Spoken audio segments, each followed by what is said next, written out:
So guys, ഇന്ന് ഞാൻ വന്നിട്ടുള്ളതെന്ന് പറയുന്നത് നമ്മുടെ ഹൗസ് ഓഫ് ഡ്രാഗൺസിന്റെ 6ാമത്തെ എപ്പിസോഡ് എക്സ്പ്ലെയിൻ ചെയ്യാൻ വേണ്ടിയാണ്. സോ ഇതിനു മുമ്പുള്ള 5 എപ്പിസോഡ് കാണാത്തവരോടെ തീർച്ചയായും കണ്ടു നോക്കുക. എപ്പിസോഡിന്റെ ലിങ്ക് താഴെ ഡിസ്ക്രിപ്ഷൻ ബോക്സിൽ കൊടുത്തിട്ടുണ്ട്. സോ ഈ ഒരു എപ്പിസോഡ് എന്ന് പറയുന്നത് വലിയ ടൈം ജമ്പിന് ശേഷം നടക്കുന്ന കാര്യങ്ങൾ കാണിച്ചുകൊണ്ടാണ്. ഏകദേശം ഒരു 10 വർഷത്തെയൊക്കെ ടൈം ജമ്പ് നമുക്ക് ഈ ഒരു എപ്പിസോഡിൽ കാണാനേ സാധിക്കും. 10 വർഷത്തെയൊക്കെ ഒരു ടൈം ജമ്പ് ഉള്ളതുകൊണ്ട് തന്നെ ഇതിന്റെ കാസ്റ്റിംഗും കാര്യങ്ങളൊക്കെ ഒരുപാട് ചേഞ്ച് വന്നിട്ടുണ്ട്. മേജറായിട്ട് ഇരിക്കുന്ന കുറെ ക്യാരക്ടേഴ്സിന്റെ ഒക്കെ കാസ്റ്റിംഗും കാര്യങ്ങളൊക്കെ ചേഞ്ച് ആയിട്ടുണ്ട്. സോ അത് ഏതൊക്കെയാണെന്നും ഉള്ള കാര്യങ്ങളെല്ലാം വഴിയെ പറയാം. ഒരുപാട് പറഞ്ഞ് bore അടിപ്പിക്കുന്നത്. This is me, your brother Adi, and today we are going to talk about House of the Dragons. So episode start ചെയ്യുന്നത് റൈനിയറിയെ കാണിച്ചുകൊണ്ടാണ്. സോ ഇനി ഇത് ഏതാണ് ഈ അമ്മച്ചെന്ന് നോക്കണ്ട, ഇതാണ് ഇപ്പോഴത്തെ റൈനിയറിയ ടാർഗറ്റ് എന്ന് പറയുന്നത്. പുള്ളിക്കാരി കഴിഞ്ഞ 10 വർഷം കൊണ്ട് വളർന്നു ഈ പരുവായതാണ്. ഇവിടെ കാണിക്കുന്നത് ഒരു ചൈൽഡ് ബെർത്ത് ആണ്. റൈനിയറിയുടെ 3ാമത്തെ കുട്ടിയുടെ ചൈൽഡ് ബെർത്ത് ആണ് ഇവിടെ കാണിക്കുന്നത്. ഇനി ആദ്യത്തെ 2 പേര് ആരാണെന്നുള്ള കാര്യമൊന്നും വിചാരിക്കേണ്ട, അത് വഴിയെ കഥയിലൂടെ പോകുന്ന സമയത്ത് പറഞ്ഞു തരാം. സോ ഇപ്പോൾ ജനിച്ചത് ഒരു ആൺകുട്ടി തന്നെയാണ്. സോ അതിൽ അവൾക്ക് വല്ലാതെ സന്തോഷവുമുണ്ട്. ഇതിനു മുമ്പുള്ള 2 കുട്ടികളും അവർ ആൺകുട്ടികൾ തന്നെയാണ്. അപ്പോഴേക്കും അവിടേക്ക് ഒരു ദാസി വന്നിട്ട് പറയുന്നു, ക്യൂനിന് ഈ ഒരു കുട്ടിയെ കാണണമെന്ന് ആജ്ഞയിട്ടിരിക്കുന്നു എന്ന്. അപ്പോൾ റൈനിയറെ തന്നെ ആ ഒരു അവസ്ഥയിൽ കുട്ടിയെ എടുത്തുകൊണ്ട് ആലിസിന്റെ അടുത്തേക്ക് പോകുന്നു. എല്ലാവരും അവളെ തടയാനായി ശ്രമിക്കുന്നു. പക്ഷെ റൈനിയറിയ ആരും പറയുന്നത് കേൾക്കുന്നില്ല. അപ്പോൾ അങ്ങോട്ടേക്ക് ലേനാർ വെല്ലോറിയനും കടന്നു വരുന്നു. ആൻഡ് ബൈ ദ വേ, ഇതാണ് ഇപ്പോഴത്തെ ലേനാർ വെല്ലോറിയൻ എന്ന് പറയുന്നത്. പുള്ളി കഴിഞ്ഞ 10 വർഷം കൊണ്ട് ഇങ്ങനെ വളർന്നു പന്തലിച്ച് നിൽക്കുന്ന അവസ്ഥയാണ് ഈ കാണുന്നത്. അങ്ങനെ പുള്ളിയും അവളെ പറഞ്ഞു മനസ്സിലാക്കാനായി ശ്രമിക്കുന്നു. എന്നാൽ പുള്ളി പറഞ്ഞിട്ടും അവൾ കേൾക്കുന്നില്ല. സോ ലേനാറും അവളുടെ കൂടെ പോവുകയും ചെയ്യുന്നു. അങ്ങനെ പ്രസവവേദന മാറുന്നതിന് മുമ്പായി തന്നെ റൈനിയറിയ ആ കൈക്കുഞ്ഞിനെ എടുത്തുകൊണ്ട് ആലിസിന്റെ അടുത്തേക്ക് പോകുകയാണ്. അങ്ങനെ അവർ ആലിസിന്റെ അടുത്തേക്ക് എത്തുന്നു. സോ ഇതാണ് ഇപ്പോഴത്തെ ആലിസൺ എന്ന് പറയുന്നത്. പുള്ളിക്കാരിയും കഴിഞ്ഞ 10 വർഷം കൊണ്ട് ഇങ്ങനെ വളർന്നു പന്തലിച്ച് നിൽക്കുന്ന അവസ്ഥയാണ് ഈ കാണുന്നത്. അങ്ങനെ ആ അവസ്ഥയിൽ നിൽക്കുന്ന റൈനിയറെ കണ്ണ് തള്ളി നിൽക്കുകയാണ് ആലിസിന്റെ ഹൈറ്റ് അവർ ഇപ്പോൾ അവിടെ. സോ ഇങ്ങനെ അറിയാലോ, പ്രസവവേദന കഴിഞ്ഞിട്ട് ആർക്കും ഇങ്ങനൊന്നും ഇറങ്ങി പോകുന്നതൊന്നുമല്ല. അത്രയ്ക്ക് ക്ഷമയും അത്രയ്ക്ക് ശക്തിയൊക്കെ ഉള്ള ഒരു റിയായിട്ടാണ് ഇപ്പോൾ റൈനിയർ ഇവിടെ കാണിക്കാൻ വേണ്ടിയാണ് ഈ ഒരു സംഭവം ഇവിടെ ഇപ്പോൾ ഉദ്ദേശിച്ചിട്ടുള്ളത്.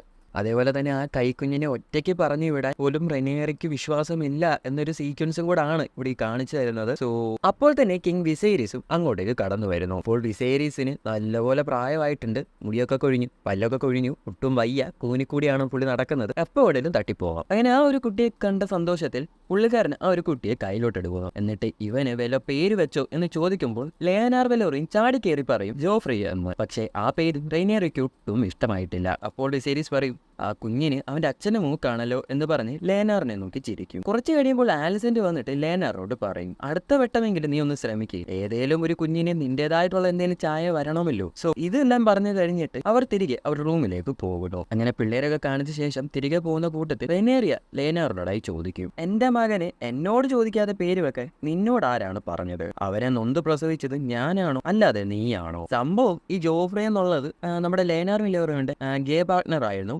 കഴിഞ്ഞ എപ്പിസോഡിൽ പുള്ളി മരിക്കുന്നതൊക്കെ നമ്മൾ കണ്ടതാണ്. പുള്ളിയെ നമ്മുടെ സെർക്രിസ്റ്റ്യൻ കൂടെ തല്ലിക്കൊന്നിട്ടതും ഒക്കെ നമ്മൾ കണ്ടതാണ്. പുള്ളിയുടെ ഒരു ഓർമ്മയിൽ പേര് വെക്കാൻ വേണ്ടിയൊക്കെ ഇരുന്നതാണ് ആദ്യത്തെ 2 കുഞ്ഞുങ്ങൾക്കും ഒക്കെ. പക്ഷെ 2 കുഞ്ഞുങ്ങൾക്ക് സമ്മതിച്ചില്ല. ഈ 3ാമത്തെ വട്ടം സമ്മതിക്കുന്നതിന് മുമ്പായിട്ട് തന്നെ ജോഫ്രി എന്ന് ലേനാർ വെല്ലോറി പേര് വെച്ചിരിക്കുകയാണ്. അപ്പോൾ ഈ പേര് ഒട്ടും നമ്മുടെ റൈനിയറിക്ക് ഇഷ്ടമല്ല. അതാണ് ഇവിടെ കാണിച്ചു കൂട്ടുക. മുമ്പേ പറഞ്ഞ സംഭവം, ആലിസന്റെ മുമ്പേ പറഞ്ഞ സംഭവം എന്താണെന്ന് വെച്ച് കഴിഞ്ഞാൽ, ഈ ലേനാർ വെല്ലോറിയൻ എന്ന് പറയുന്നത് ഒരു ഗേ പാർട്ട്ണർഷിപ്പിനോട് ഒരുപാട് താല്പര്യമുള്ള ഒരു വ്യക്തിയാണെന്ന് നമുക്കറിയാം. അതുകൊണ്ട് തന്നെ റൈനിയറിക്ക് പുള്ളിയിൽ ഉണ്ടായ കുട്ടികളല്ല ഈ 3 പേര്. ഇനി ആർക്കുണ്ടായ കുട്ടികളാണെന്നുള്ള കാര്യങ്ങളൊക്കെ സ്റ്റോറിയും വഴി പോകുമ്പോൾ മനസ്സിലാവും.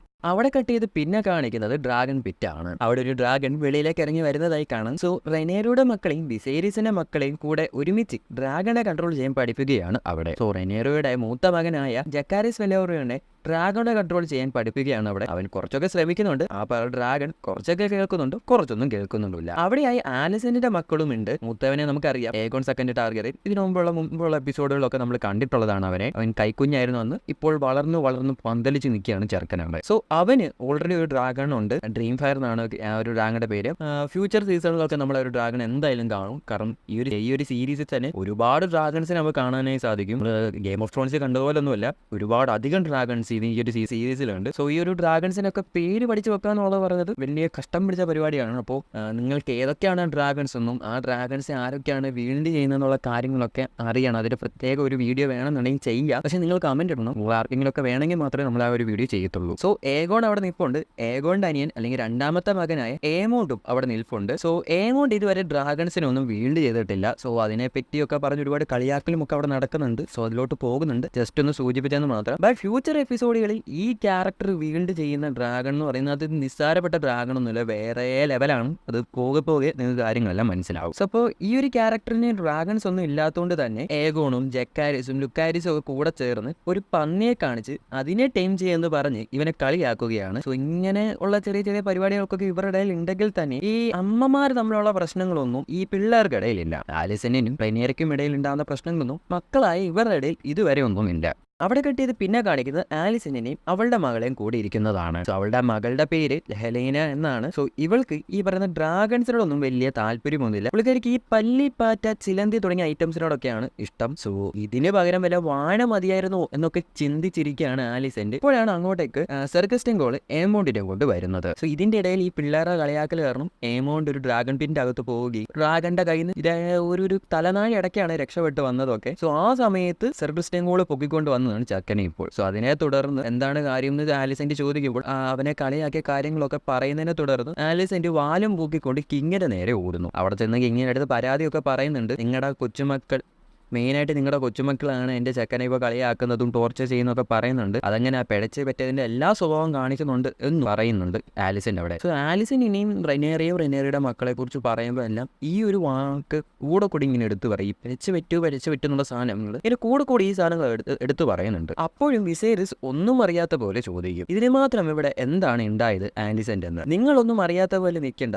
3 പിള്ളേരാണ് ഇപ്പോൾ പിഴച്ച് പറ്റിയത്. ഇത് നമ്മുടെ ഫാമിലിക്ക് തന്നെ വലിയൊരു ഇൻസൾട്ട് തന്നെയാണ്. ഇതിനുള്ള പണിഷ്മെന്റ് നിങ്ങൾ അവൾക്ക് എന്താണ് കൊടുക്കാത്തത് എന്ന് പറയുന്നു. അപ്പോൾ വിസേരിസ് പറയും, നമ്മളൊരു ഫാമിലിയാണ്, ഇനി ഇങ്ങനെയുള്ള കാര്യങ്ങളൊന്നും മേലാൽ പുലമ്പരുത് എന്ന് പറഞ്ഞ് ആലിസിനെ അവിടെ നിന്ന് തിരിച്ചു വിടുന്നു. സോ ഒരു കണക്കിന് ഇത് നല്ലതാണ്. കാരണം പിള്ളേര് തമ്മിലുള്ള ചെറിയ ചെറിയ പ്രശ്നങ്ങളിൽ എന്തിനാണ് ഈ പേരൻസ് കയറി ഇടപെട്ട് വെറുതെ വഷളാക്കുന്നത്? ഈ കാര്യം നന്നായിട്ട് റൈനിയറിക്കും അറിയാം, വിസേരിസിനും അറിയാം. ഇത് ഒട്ടും അറിയാതെ ഈ പറയുന്ന ആലിസനാണ്. അതെങ്ങനെയാണ് തന്തയുടെ ഒറ്റ ഓണമല്ലേ ഒരെണ്ണം കൊടുക്കണം. തുടർന്ന് ആലിസൻ അവിടെ നിന്നും പോകുന്നു. ആലിസന്റെ കൂടെ സർ ക്രിസ്റ്റ്യനും ഉണ്ട്. സോ ഇവര് തമ്മിലുള്ള സംസാരത്തിൽ നിന്നും ഇവർ രണ്ടുപേരും റൈനിയറെ എത്രത്തോളം വെറുക്കുന്നുണ്ടെന്നുള്ള കാര്യം നമുക്കറിയാം.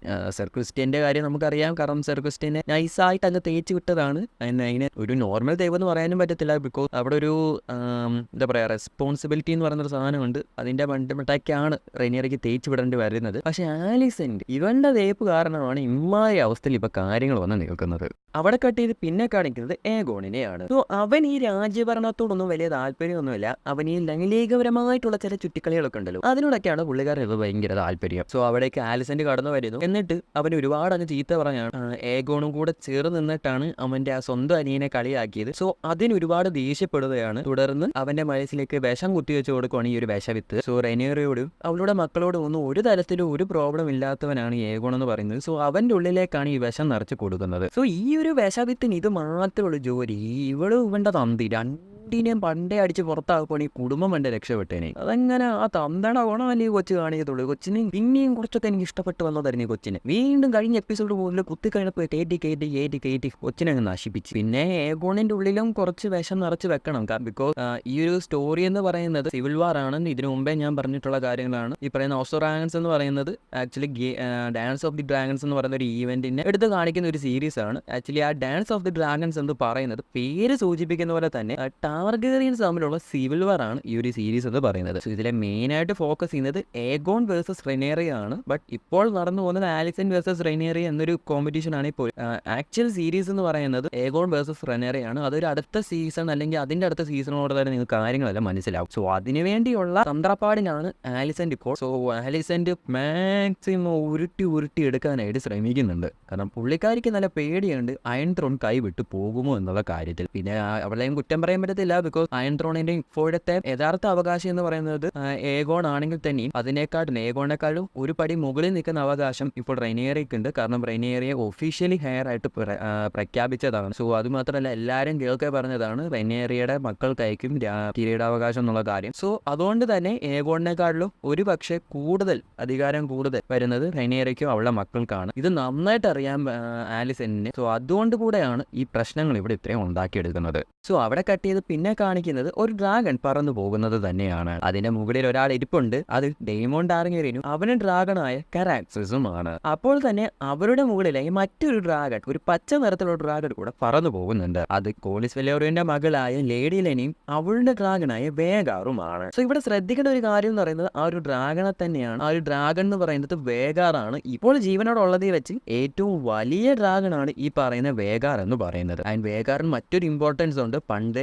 ഏഗോൺ വെസ്ട്രോസ് പിടിച്ചടക്കിയ സമയത്ത് ഏഗോണിന്റെ കൂടെ നിന്ന് ഫൈറ്റ് ചെയ്ത 3 ഡ്രാഗൺസിൽ ഒന്നാണ് ഈ പറയുന്ന വേഗാർ എന്ന് പറയുന്നത്. ആ 3 ഡ്രാഗൺസിൽ ഒന്ന് എന്ന് പറയുന്നത് ഏഗോണിന്റെ ഡ്രാഗണായ Aegon first ടാർഗേറിയന്റെ ഡ്രാഗണായ ബെലോറിയോൺ the black beard എന്ന് പറയുന്ന ഒരു ഡ്രാഗൺ ആണ്. രണ്ടാമത്തെന്ന് പറയുന്നത് റെയ്നിസ് ടാർഗെറിയന്റെ ഡ്രാഗൺ ആയിട്ടുള്ള മെറാക്സിസ് എന്ന് പറ്റുമായിരുന്നു ആ ഡ്രാഗന്റെ പേര്. ഒരു വെള്ള നിറത്തിലുള്ള ഒരു ഡ്രാഗൺ ആയിരുന്നു. ആ ഡ്രാഗണും റെയ്നിസ് ടാർഗെറിയനും മരിക്കുകയാണ്. പിന്നീടുള്ളതാണ് വിസന്നിയുടെ ഡ്രാഗണായ വേഗാറും. സോ ഇപ്പോൾ ജീവനോടുള്ളത് വെച്ച് ഏറ്റവും വലിയ ഡ്രാഗൺ എന്ന് പറയുന്നത് ഈ വേഗാറ് തന്നെയാണ്. ഈ പറയുന്ന ഗോണ്ട ഡ്രാഗന്റെ തലയോട്ട് നമ്മൾ ഇതിനു മുമ്പേ തന്നെ കണ്ടിട്ടുണ്ടായിരുന്നു. ആൻഡ് ഈ ഒരു ഡ്രാഗണെ പറ്റി കൂടെ നമ്മുടെ എനിക്ക് തോന്നുന്നു 2ാമത്തെ എപ്പിസോഡിലോ മറ്റോ ജസ്റ്റ് ഇങ്ങനെ പറഞ്ഞു പോകുന്നുണ്ടായിരുന്നു. ആൻഡ് ഇപ്പോഴാണ് നമുക്ക് ഈ ഒരു ഡ്രാഗണെ കാണിക്കാൻ, ഇപ്പോഴാണ് ഈ ഒരു ഡ്രാഗൺ നമുക്ക് കാണാനേ സാധിച്ചത്. ആ ഒരു ഒറ്റ ഷോട്ടിൽ തന്നെ ആ ഡ്രാഗന്റെ വലിപ്പം എത്രത്തോളം ഉണ്ടെന്ന് നമുക്ക് മനസ്സിലാക്കാൻ സാധിക്കും. അവിടെ കട്ട് ചെയ്ത് പിന്നെ കാണിക്കുന്നത് പിള്ളേരെ ട്രെയിൻ ചെയ്യുന്നത് സർ ക്രിസ്റ്റ്യൻ കോളിനെ കാണിച്ചുകൊണ്ടാണ്. ആലിസിന്റെ പിള്ളേരെയും റെയ്നിയറയുടെ പിള്ളേരെയും ഒരുമിച്ചാണ് ട്രെയിൻ ചെയ്യുന്നത്. ആൻഡ് ഇവരെല്ലാം ട്രെയിൻ ചെയ്യുന്നത് സർ ക്രിസ്റ്റ്യൻ കോൾ തന്നെയാണ്. എന്നാൽ പുള്ളിക്ക്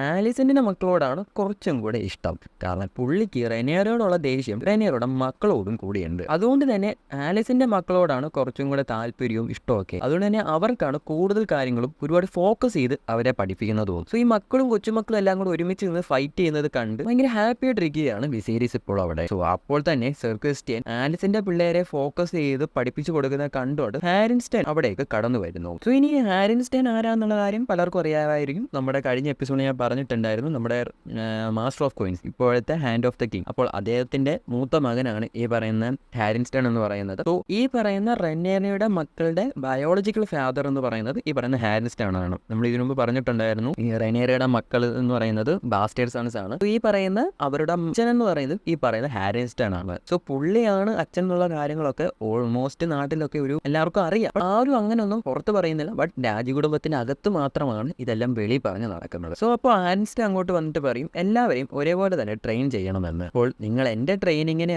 ചോദ്യം ചെയ്യുന്നു എന്ന് പറഞ്ഞ് സർ ക്രിസ്റ്റ്യൻ കോൾ ചുമ്മാ കോമ്പറ്റീഷൻ ഒക്കെ വെച്ച് ചൂടാക്കാനായി ശ്രമിക്കുന്നു. എന്നിട്ട് പുള്ളി പറയുന്നു, ഞാൻ എന്റെ രീതിയിൽ ഒരാളെ ചൂസ് ചെയ്ത് ഫൈറ്റ് ചെയ്യിപ്പിക്കും, നിങ്ങൾ നിങ്ങളുടേതായിട്ടുള്ള രീതിയിൽ ഒരാളെ ചൂസ് ചെയ്ത് ഫൈറ്റ് ചെയ്യിപ്പിക്കുക എന്ന് പറഞ്ഞ് സർ ക്രിസ്റ്റ്യൻ അവിടെ ഒരു കോമ്പറ്റീഷൻ വെക്കുകയും ചെയ്യുന്നു. എന്നിട്ട് പുള്ളി ഏഗോണിനെ ചൂസ് ചെയ്യുകയും ചെയ്യുന്നു. അപ്പോൾ ഹാരിൻസ്റ്റൺ റെയ്നിയറയുടെ മൂത്ത മകനായ ജക്കാരിസിനെ ചൂസ് ചെയ്യുന്നു. എന്നിട്ട് അവർ തമ്മിൽ ഫൈറ്റ് ചെയ്യാനായി തുടങ്ങുന്നു. ഫൈറ്റ് തുടങ്ങുന്ന സമയത്ത് തന്നെ ഏഗോൺ പുള്ളിക്കാരനെ അടിച്ചിടുന്നു.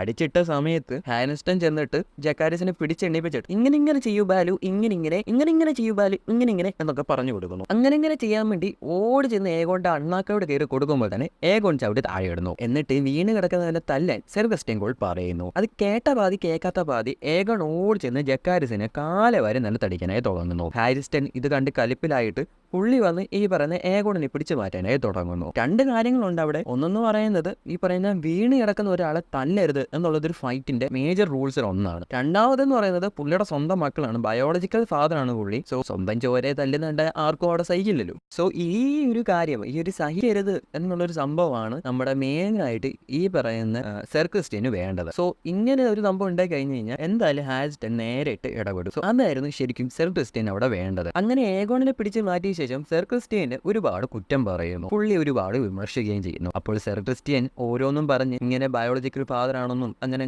ഒരുപാട് ബന്ധങ്ങളൊക്കെ സ്ഥാപിക്കുന്നു എന്നൊക്കെ പറഞ്ഞ് ഈ പറയുന്ന ഹാരിൻസ്റ്റന്റെ പുറകിൽ നിന്ന് കുത്താനായിട്ടൊക്കെ തുടങ്ങുന്നു. അങ്ങനെ കുത്തി അവസാനം ഹാരിൻസ്റ്റന്റെ കയ്യിലെ കൺട്രോൾ വിട്ടു പോകുമ്പോൾ പുള്ളി ചാടി കയറി സർ ക്രിസ്റ്റ്യന്റെ തലയടിച്ച് പൊട്ടിക്കാനായി തുടങ്ങുന്നു. അങ്ങനെ സംഭവം കയ്യാങ്കളിയായി കഴിയുമ്പോൾ ഗാർഡ്സ് എല്ലാം കൂടെ വന്ന് ഇവരെ പിടിച്ച് മാറ്റുന്നു. ഈ ഒരു വിവരം അങ്ങനെ പെട്ടെന്ന് തന്നെ റെയ്നിയറുടെ ചെവിയിലേക്ക് എത്തുന്നു. കേട്ട ഉടനെ തന്നെ ഹാരിൻസ്റ്റനെ കാണാൻ വേണ്ടി റെയ്നിയർ ഇങ്ങനെ പാത്തും പതിയെ ചെല്ലുന്നു. അപ്പോൾ ഹാരിൻസ്റ്റനും പുള്ളിയുടെ അച്ഛനും തമ്മിൽ സംസാരിക്കുന്നത് റെയ്നിയറെ കേൾക്കുകയും ചെയ്യുന്നു. നീ ചെയ്തത് ഇവിടെ ആർക്കും അറിയില്ല എന്ന് നീ കരുതരുത്. കിങ്ങിന്റെ ചെവിയിൽ വരെ കാര്യങ്ങൾ എത്തി, പക്ഷെ എന്തുകൊണ്ടോ അദ്ദേഹം ഇതൊന്നും കേട്ടില്ല എന്ന് നടിക്കുന്നു. അതേപോലെ നീ ചെയ്തത് വലിയ രാജ്യദ്രോഹം തന്നെയാണ്, ഇങ്ങനെയുള്ള കാര്യങ്ങളൊന്നും നമ്മൾ ചെയ്യാനും പാടില്ല, ഇതൊരു വലിയ ചതി തന്നെയാണ് എന്ന് പുള്ളി പറയുകയും ചെയ്യുന്നു. സോ ഇതൊക്കെ കേട്ടിട്ട് തിരികെ റൂമിലേക്ക് വരികയാണ് റൈനേറിയ. തുടർന്ന് റൈനേറിയ റൂമിലോട്ട് വരുന്ന അതേ സമയത്ത് തന്നെ ലേനർ പുള്ളിയുടെ ഇപ്പോഴത്തെ ഗേ പാർട്ണറുമായി അങ്ങോട്ടേക്ക് വരുന്നു. തുടർന്ന് പുള്ളി എങ്ങോട്ടോ പോകുന്നു എന്നത് റൈനേറിയോട് പറയുകയും ചെയ്യുന്നു. തുടർന്ന് അവർ തമ്മിൽ വഴക്കാവുന്നു. റൈനേറിയയും കുറ്റം പറയാൻ പറ്റില്ല, കാരണം കഴിഞ്ഞ 10 വർഷവും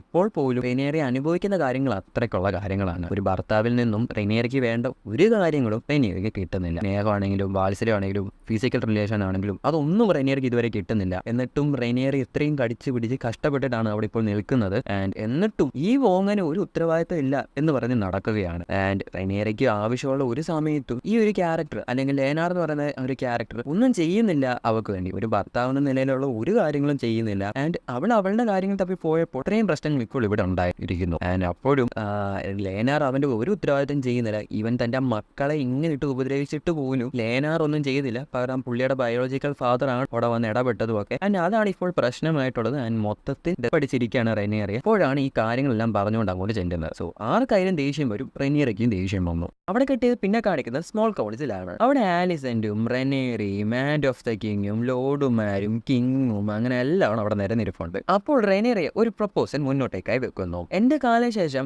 എന്റെ മൂത്ത മകനായ ജക്കാരിസിനാണ് അവകാശം. അതുകൊണ്ട് ഫ്യൂച്ചറിൽ നമ്മുടെ ഫാമിലി സ്ട്രോങ് ആയി നിൽക്കാൻ വേണ്ടി എന്റെ മകനെയും അങ്ങയുടെ മകൻ അല്ലെങ്കിൽ ഈ പറയുന്ന ആലിസന്റിന്റെ മകളെയും കൊണ്ട് കല്യാണം കഴിപ്പിക്കാൻ എന്ന് പറയുന്ന ഒരു പ്രപ്പോസലാണ് മുന്നോട്ടേക്ക് വെക്കുന്നത്. അപ്പോൾ കിങ് വിസേരിസിന് അത് ഒരുപാട് ഹാപ്പി ആക്കുന്നുണ്ട്. എന്നാൽ ആലിസന്റ് ഇതിനെപ്പറ്റി നെക്സ്റ്റ് മീറ്റിംഗിൽ ചർച്ച ചെയ്യാമെന്ന് പറഞ്ഞ് അവിടെ നിന്നും പോകുന്നു. തുടർന്ന് മീറ്റിംഗ് കഴിഞ്ഞ് എല്ലാവരും തിരിച്ച് റൂമിലേക്ക് പോകുന്ന സമയത്ത് വിസേരിസ് ആലിസിനോട് ഇതൊരു നല്ല പ്രപ്പോസലാണ് എന്ന് പറയുന്നു. അപ്പോൾ ആലിസൺ തിരിച്ചു പറയുന്നു, കണ്ട പിഴച്ചു പറ്റുണ്ടായമാർക്ക് എന്റെ മകളെ കൊടുക്കാൻ ഞാൻ തീരുമാനിച്ചിട്ടില്ല എന്ന് പറഞ്ഞ് ദേഷ്യപ്പെട്ട് റൂമിലേക്ക് പോകുന്നു. അങ്ങനെ അവർ റൂമിലേക്ക് വരുമ്പോൾ അവിടെയായി ഇപ്പോഴത്തെ ഹാൻഡ് ഓഫ് ദ കിങ് ആയിട്ടുള്ള മാസ്റ്റർ ഓഫ് കോയിൻസ് ആയിട്ടുള്ള ലോർഡ് ലേണൽ അവിടെ നിൽക്കുന്നതായി കാണാം. എന്നിട്ട് പുള്ളിയുടെ പൊസിഷൻ രാജിവെക്കുകയാണ് എന്ന് പറയുന്നു. എന്താണ് കാര്യമെന്ന് ചോദിച്ചപ്പോൾ പുള്ളി മകന്റെ കാര്യം പറയുന്നു. ഇനി പുള്ളി ഈ ഒരു പൊസിഷനിൽ ഇരിക്കാൻ യോഗ്യനല്ല എന്നും പറയുകയും ചെയ്യുന്നു. അപ്പോൾ വിസേരിസ് ഇന്ന് ട്രെയിനിങ് ഗ്രൗണ്ടിൽ ഉണ്ടായ കാര്യം ആണെങ്കിൽ കമാൻഡറിനെ ഞാൻ സ്ഥലം മാറ്റിയിട്ടുണ്ട് എന്ന് പറഞ്ഞ് അവനുള്ള പണിഷ്മെന്റ് കൊടുത്തിട്ടുണ്ട് എന്നും പറഞ്ഞ് ആ ഒരു തർക്കം അവിടെ നിർത്തുന്നു. ഇതിന്റെ പേര് നിങ്ങൾ രാജിവെക്കേണ്ട കാര്യമൊന്നുമില്ല, അങ്ങനെ നിങ്ങൾ രാജിവെക്കാൻ ഞാൻ ഒട്ട് സമ്മതിക്കത്തില്ല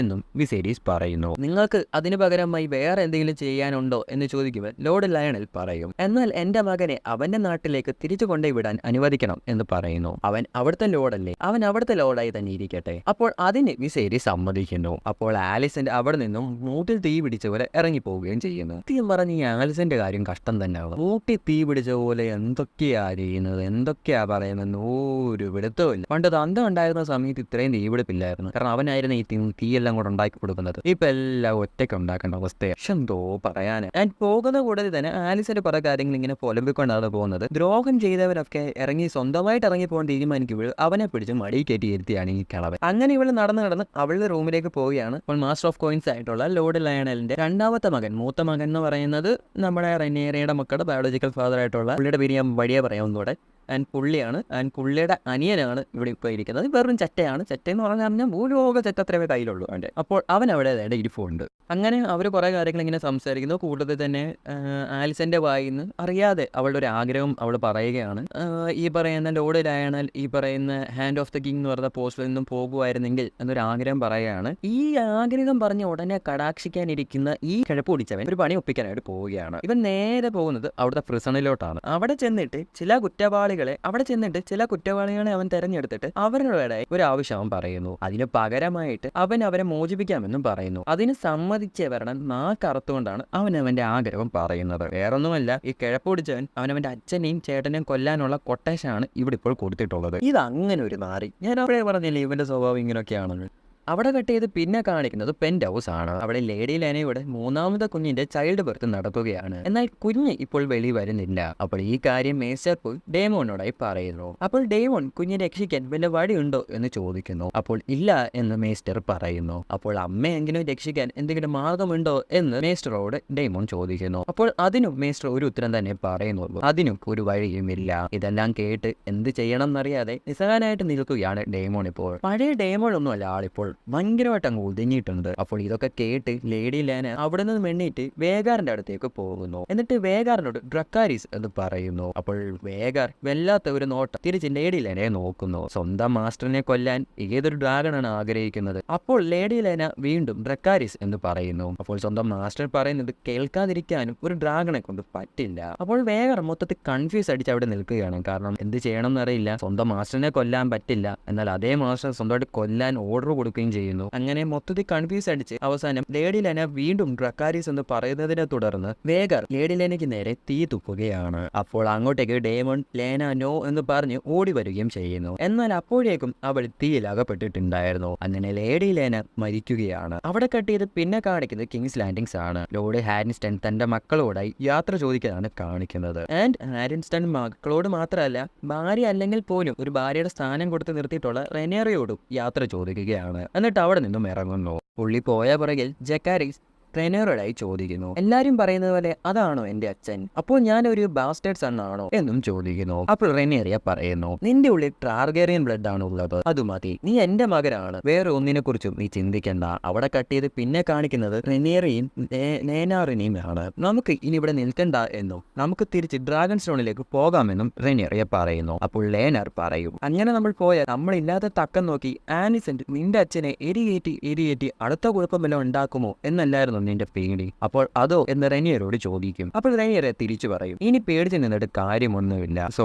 ഇപ്പോൾ റെനിയറിയ ഒറ്റയ്ക്കായി മാറിയിരിക്കുകയാണ്. അവൾക്ക് അവളുടെ മക്കൾ മാത്രമേ ഉള്ളൂ ഇനിയും കൂടെ. വേറെ ആരും അവളെ സപ്പോർട്ട് ചെയ്തേക്കാൻ ആരുമില്ല. ഇവൻ ഈ പറയുന്ന ലേനാർ എന്ന് പറയുന്നതും മുമ്പേ പറഞ്ഞുകൊണ്ട് തന്നെ അവന്റെ വഴിയാണ്, വേറെ ആരുമില്ല റെനിയറയ്ക്ക്. ഇപ്പോൾ ഈവൻ ഞാൻ പോലും റെനിയറയ്ക്ക് ഈ ഒരു സ്റ്റോറിക്കകത്തും ഞാൻ എപ്പോഴും ബ്ലാക്സ് ആരാണെന്നുള്ള കാര്യം വഴിയെ പറയും. ഞാൻ റെനിയറിയുടെ സൈഡാണ്. ബിക്കോസ് റെനിയറിയ ഓൾമോസ്റ്റ് കുറെ കാര്യങ്ങളൊക്കെ റെനിയറിയുടെ കൂടെ ആയിട്ടാണ് എനിക്ക് തോന്നിയിട്ടുള്ളത്. നിങ്ങൾക്ക് തീരുമാനിക്കാം നിങ്ങൾക്ക് ആരുടെ സൈഡ് തിരഞ്ഞെടുക്കണം എന്നുള്ളത്. കാരണം കഥ ഇങ്ങനെയും മുന്നോട്ട് പോകുന്നതനുസരിച്ചുകൊണ്ട് ഓരോരുത്തരുടെയും സൈഡ് ക്ലിയർ ആയി മാറുന്നതാണ്. സോ അവിടെ കട്ട് ചെയ്ത് പിന്നെ കാണിക്കുന്നത് ലോർഡ് ലേണനെയാണ്. ലോർഡ് ലേണും സർ ഹാർവിനും കൂടെ അവരുടെ ഹോംലാൻഡിലേക്ക് എത്തിയിരിക്കുകയാണ്. ലേണന്റെ മകൻ അയച്ച ആ ഒരു അസാസിൻസ് എല്ലാം അവിടെ വന്നിട്ടുണ്ട്. സോ ഈ പറയുന്ന ലോർഡ് ലേണലും അതുപോലെ ഹാർവിനും കൂടെ റൂമിന്റെ അകത്ത് കയറി ആ ഒരു തക്കം നോക്കി റൂമിന്റെ കതവ് വെളിയിൽ നിന്ന് അടച്ചതിന് ശേഷം അവർ തീയിട്ട് കൊലപ്പെടുത്തുകയാണ് അവർ ചെയ്യുന്നത്. അവിടെ കട്ട് ചെയ്ത് പിന്നെ കാണിക്കുന്നത് റെനേറിയാണ്. അവളും അവളുടെ പിള്ളേരും കൂടെ തിരികെ ഡ്രാഗൺ സ്റ്റോണിലേക്ക് എത്തിയിരിക്കുന്നു. ആൻഡ് മൊത്തത്തിൽ ഇപ്പോൾ റെനേറിയ ഒറ്റയ്ക്കായി മാറിയിരിക്കുകയാണ്. കാരണം ഇപ്പോൾ ഹാർവിനില്ല, അച്ഛനില്ല,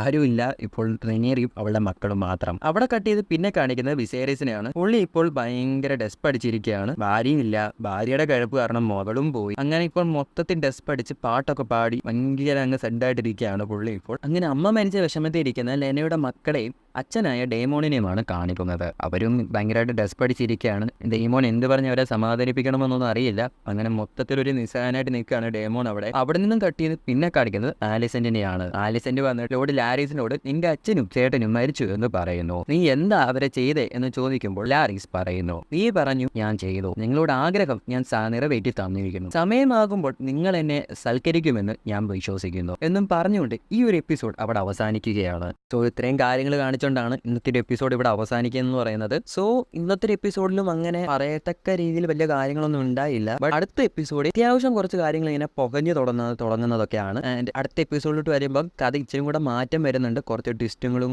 കാര്യങ്ങളും ഒക്കെ നടക്കുന്നുണ്ട്. എന്നാൽ പോലും അടുത്ത എപ്പിസോഡും കൂടെ കുറച്ച് ലാഗ് കാണും. ആൻഡ് അതിന് ശേഷമുള്ള 3 എപ്പിസോഡ് അത് ഒരു ഒന്നാന്തര എപ്പിസോഡുകളാണ്, വേറെ ലെവലാണ്. അതിലോട്ടൊക്കെ നമുക്ക് ഉടനെ എത്താം. ആൻഡ് ഒരുപാട് ഹാർഡ് വർക്ക് ചെയ്യുന്നുണ്ട്. ഇവിടം വരെ ആരെങ്കിലും വീഡിയോ കാണുന്നുണ്ടോ എന്ന് വലിയ സംശയമാണ്. കാണുന്നുണ്ടെങ്കിൽ നിങ്ങളുടെ കൂട്ടുകാരിലേക്കും ഒക്കെ ഷെയർ ചെയ്ത് കൊടുക്കുക. നിങ്ങളുടെ ഹൗസ് ഓഫ് ഡ്രാഗൺസ് അല്ലെങ്കിൽ ഗെയിം ഓഫ് ത്രോൺസ് ഫാൻസ് ഒക്കെ ഉണ്ടെങ്കിൽ അവരിലേക്കും നിങ്ങളുടെ ഗ്രൂപ്പുകളിലേക്കും വാട്സ്ആപ്പ് ഗ്രൂപ്പുകളിലൊക്കെ ഒന്ന് ഷെയർ ചെയ്ത് കൊടുക്കുക. അതേപോലെ നമ്മുടെ ടെലഗ്രാം, ഇൻസ്റ്റാഗ്രാം, വാട്സ്ആപ്പ് ഗ്രൂപ്പുകളുടെ ലിങ്ക് എല്ലാം ഡിസ്ക്രിപ്ഷനിൽ കിടപ്പുണ്ട്. താല്പര്യമുള്ളവർ കയറി ഒന്ന് ജോയിൻ ചെയ്യുക. വാട്സ്ആപ്പ് ഗ്രൂപ്പിലൊക്കെ ആണെങ്കിൽ നമ്മൾ മാക്സിമം ഇനി ആക്റ്റീവ് ആക്കാൻ വേണ്ടി ശ്രമിക്കുന്നുണ്ട്. ഒരുപാട് സിനിമയുടെ അപ്ഡേറ്റ്സും കാര്യങ്ങളും ഒക്കെ അതിലിടുന്നതായിരിക്കും. സോ ഇത്രയും കാര്യങ്ങളാണ് ഇന്നത്തെ ഒരു എപ്പിസോഡിലൂടെ പറയാനായി ശ്രമിച്ചിട്ടുണ്ടായിരുന്നത്. എല്ലാ കാര്യങ്ങളും പറയാനായി ശ്രമിച്ചു. എക്സ്പ്ലനേഷൻ വീഡിയോ ആണ്, അതിൻ്റേതായിട്ടുള്ള കുറേ ബുദ്ധിമുട്ടുകൾ കാണും. മാക്സിമം നിങ്ങൾ എല്ലാ എപ്പിസോഡ് കണ്ട് ഈ ഒരു എക്സ്പ്ലനേഷൻ വീഡിയോ കാണാനായി ശ്രമിക്കുക. കാരണം എക്സ്പ്ലനേഷൻ വീഡിയോ എന്ന് പറയുന്നത് നിങ്ങൾക്ക് മനസ്സിലാകാത്ത കാര്യങ്ങൾ കുറച്ചുകൂടെ എക്സ്പ്ലെയിൻ ചെയ്ത് മനസ്സിലാക്കി തരിക എന്നുള്ളതാണ്. അല്ലാതെ ഒരു എപ്പിസോഡ് മൊത്തത്തിൽ കവർ ചെയ്ത് പോകുക എന്നുള്ളതല്ല. അങ്ങനെ മൊത്തത്തിൽ നമ്മൾ ഒരു എപ്പിസോഡിലും കവർ ചെയ്ത് പോയിട്ടില്ല. കുറേ കാര്യങ്ങളൊക്കെ സ്കിപ്പ് ചെയ്ത് വേണ്ട കാര്യങ്ങൾ മാത്രമേ നമ്മൾ പറഞ്ഞിട്ടുള്ളൂ. സോ ഇത്രയും കാര്യങ്ങളാണ് ഇന്നത്തെ ഒരു വീഡിയോയിലൂടെ പറയാൻ ശ്രമിച്ചിട്ടുള്ളത്.